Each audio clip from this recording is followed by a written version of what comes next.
నిన్న పార్లమెంట్లో మనం చూసాం. రెండు విషయాలు ఇవాళ చాలా బాధ కలుగుతా ఉన్నాయి. ఒకటి, బీజేపీ ఎంపీ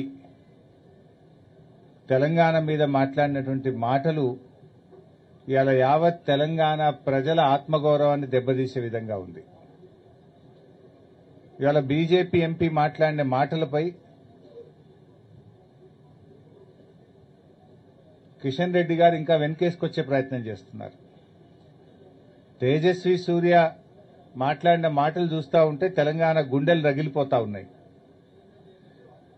బేషరతుగా క్షమాపణ చెప్పాల్సింది పోయి కిషన్ రెడ్డి గారు ఇంకా వెనకేసుకొచ్చే ప్రయత్నం చేస్తా ఉన్నారు.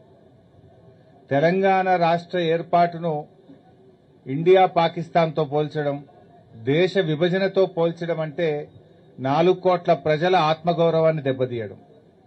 తెలంగాణ ఉద్యమం అనేది కేసీఆర్ గారి నాయకత్వంలో సకల జనులు 4 కోట్ల ప్రజలను ఒక్కటై పోరాడి ప్రజాస్వామ్య ప్రక్రియలో తెలంగాణ సాధించుకున్నాం.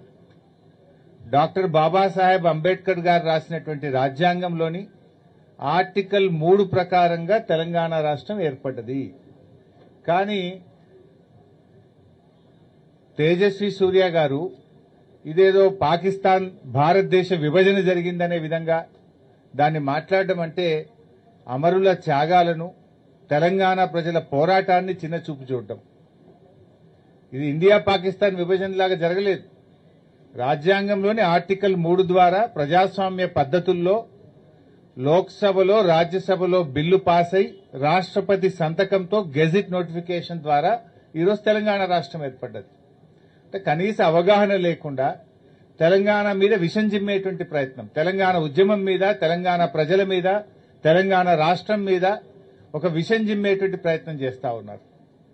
ఒక ఎంపీ తప్పు మాట్లాడితే వెంటనే ఆ పార్టీ నాయకత్వం గాని, రాష్ట్ర నాయకత్వం గాని నువ్వు తప్పు మాట్లాడినావని బేషరతుగా క్షమాపణ చెప్పించాలి. కానీ అది చేయకుండా ఇంకా వెనుకేసుకొచ్చేటువంటి ప్రయత్నం చేస్తా ఉన్నారు. ఒకటి మాత్రం స్పష్టంగా కనబడ్డది. నిజంగా బీఆర్ఎస్ ఎంపీలు లోక్సభలో లేని లోటు మాత్రం నిన్న కనబడ్డది.